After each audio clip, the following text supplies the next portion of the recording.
दोस्तों, आज इस वीडियो के माध्यम से मैं आपको बताने वाली हूँ दीपक क्यों जलाना चाहिए। ये जो अखंड दीपक हम सभी नवरात्रि में जलाते हैं, क्यों ये प्रज्वलित किया जाता है, क्या ये जरूरी है, दीपक जलाने का मंत्र क्या है, किस तरह का दीपक जलाना उत्तम फल प्रदान करता है, कौन सी धातु का दीपक शुभ फल देता है, दीपक की लौ किस दिशा में होना शुभ और अशुभ होता है, अगर दीपक बुझ जाए तो ऐसे में क्या करना चाहिए, यदि अखंड दीप आपने जलाया है तो किन नियमों का हमें पालन करना चाहिए, घी का दीपक जलाएं या फिर तेल का दीपक, क्या इस दौरान भी संकल्प लेना जरूरी है, अगर हाँ तो क्यों, दीपक के बुझने पर बाती और दीपक का क्या करें, कब उठाना है, किस दिशा में दीपक को हमें रखना चाहिए, दीपक को जलाते समय हमें किन किन बातों का ध्यान रखना चाहिए। नमस्कार दोस्तों,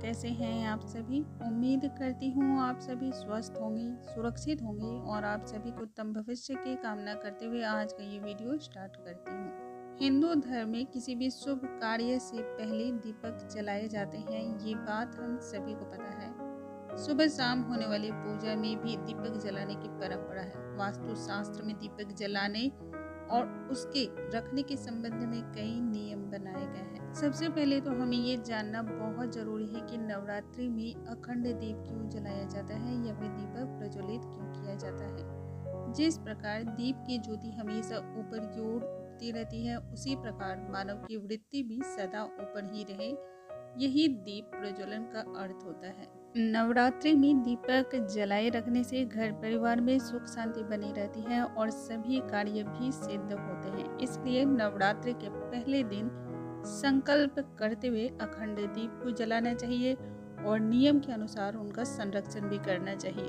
अखंड ज्योति किसी भी तरह से बुझने न पाए, इस बात का आपको खास तौर पे ख्याल रखना चाहिए। नवरात्रि का हिंदू धर्म में विशेष महत्व होता है। जो कहें तो जो भी पूजा पाठ हम करते हैं उन सभी का हमारे जीवन में खास अहम रोल होता है।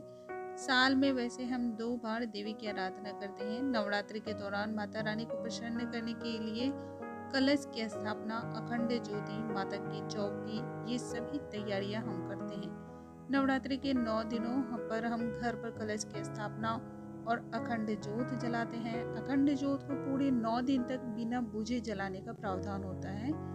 अखंड ज्योति जलाने के बाद आप उससे जुड़े हुए कुछ नियम पालन करते हैं। यदि इन नियमों का पालन आप नहीं करते हैं तो आपकी पूजा अधूरी मानी जाती है। यदि आपने अखंड दीप जलाया है तो इस बात का जरूर ध्यान रखें कि अखंड दीप को जलाने के बाद बार बार उसकी बाती को आप नहीं बदलें, यानी कि बहुत सारे लोग ऐसे होते हैं जो दीपक की बाती को बार बार चेंज करते हैं, तो ऐसा बिल्कुल भी ना करें।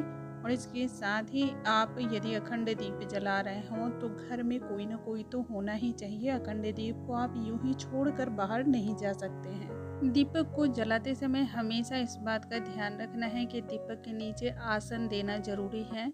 या तो आप चाहें तो फूलों का आसन दे सकते हैं और यदि आप चाहें तो अक्षत यानी कि चावल का आसन भी दे सकते हैं। चावल को आपको रंग के पहले से ही रख लेना है। यदि आप चाहें तो हल्दी से या फिर केसर से उस चावल को रंग के रख सकते हैं पहले से ही, ताकि आप अखंड दीप के नीचे इन चीज़ों को डाल सकें। आमतौर पर लोग पीतल के दीप पात्र में अखंड ज्योति प्रज्वलित करते हैं। यदि आपके पास पीतल का पात्र ना हो तो ऐसे में आप मिट्टी का दीप पात्र भी इस्तेमाल कर सकते हैं। मगर मिट्टी के दीप पात्र में अखंड ज्योत जलाने से पहले दीप पात्र को 1 दिन पहले ही पानी में भिगो दें। उसके बाद निकाल कर अच्छे से साफ कपड़े से पोंछकर सुखा लें। शास्त्रों के अनुसार नवरात्रि में अखंड ज्योत जलाने से पहले हम मन ही मन संकल्प लेते हैं और माँ देवी से प्रार्थना करते हैं कि हमारी मनोकामना जल्द पूरी हो जाए। अखंड दीप को कभी भी जमीन पर नहीं रखना चाहिए। दीपक को हमेशा चौकी या फिर पाटे पर रखकर जलाएं। माँ दुर्गा के सामने यदि आप जमीन पर दीपक रख रहे हों तो ऐसे में आपको अष्टदल बनाना जरूरी है। यह अष्टदल आप गुलाल से रंगे हुए चावलों का भी बना सकते हैं या फिर आप चाहें तो हल्दी रंगे चावलों का भी इस्तेमाल कर सकते हैं। यूँ तो अखंड जोत जलाने के लिए शुद्ध घी का यदि आप इस्तेमाल करते हैं तो ये बहुत अच्छा है, लेकिन अखंड जोत को जलाने के समय बहुत बारीकी का ध्यान रखना पड़ता है और जो घी होता है वो तले में जम जाता है, जिससे दीपक बुझने का डर होता है। तो ऐसे में आप तिल के तेल का इस्तेमाल कर सकते हैं। बस आपको ध्यान रखना है किसी भी तरह का इसमें मिलावट ना हो। अखंड ज्योति को देवी माँ के दाईं ओर रखा जाना चाहिए, लेकिन यदि दीपक तेल का है तो उसे हमेशा बाईं ओर रखना चाहिए। अखंड दीप की लौ को हवा से बचाने के लिए कांच की चिमनी से ढक कर रखना चाहिए।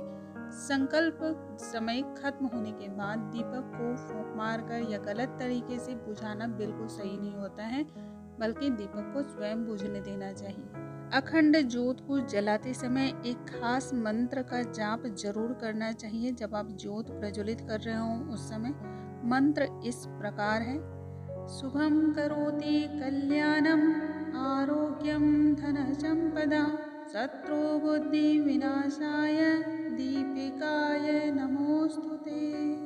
ईशान कोण यानी कि उत्तर पूर्व दिशा को देवी देवताओं का स्थान माना जाता है, इसलिए अखंड ज्योति को आप इसी दिशा में रखें, ये बहुत ही शुभ होता है। ध्यान रखें पूजा के समय ज्योति का मुख पूर्व या फिर उत्तर दिशा में होना ज़्यादा फलदायी होता है। अखंड ज्योत जलाने से पहले हाथ जोड़कर भगवान श्री गणेश, देवी दुर्गा और शिव जी की आराधना करना बिल्कुल ना भूलें।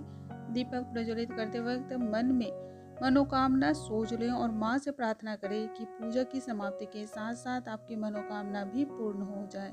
यदि किसी भी कारणवश दीपक बुझ जाता हो तो ऐसे में आपको अच्छी तरह से माँ से प्रार्थना करनी है, क्षमा याचना मांगनी है और जो भी गलती हुई है उसके लिए माफ़ी मांगने के बाद आप दीपक को पुनः प्रज्वलित कर लें। भूल चूक के लिए क्षमा करो माँ, ऐसी आप प्रार्थना कर लें। जब नवरात्रि के 9 दिन पूरी तरह से पूरे हो जाएं और ऐसे में भी अखंड दीप आपका जल रहा हो तो आप ऐसे में उसे जलने दें और अपने आप ही उसे बुझने दें।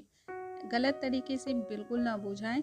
और जब दीपक बुझ जाए तो बुझने के बाद दीपक को किसी भी मिट्टी के नीचे दबा दें और उसकी बाती को जला दें। जलाने के बाद जो उसकी राख बचती है उसको पौधे में आप डाल दें या फिर आप उसका तिलक लगा सकते हैं, क्योंकि इसमें आपकी पूजा का संपूर्ण फल होता है। और यदि आपने किसी भी धातु का दीपक उपयोग किया है, जैसे कि ब्रास का आपने दीपक इस्तेमाल किया है या फिर आपने चांदी का दीपक जलाया है, तो ऐसे में दीपक से बातें निकाल लें, दीपक को धुल लें और बातें को आप जलाकर उसकी राख को इस तरह से आप इस्तेमाल कर सकते हैं। ये बहुत ही शुभ होता है। दोस्तों, मुझे उम्मीद है आज की ये जानकारी आप सभी के बहुत अधिक काम आने वाली है। ऐसी और भी जानकारी के लिए हमारे चैनल पर लगातार बने रहें। अगले वीडियो में एक नई और अद्भुत जानकारी के साथ फिर से मिलूंगी। तब तक के लिए नमस्कार दोस्तों।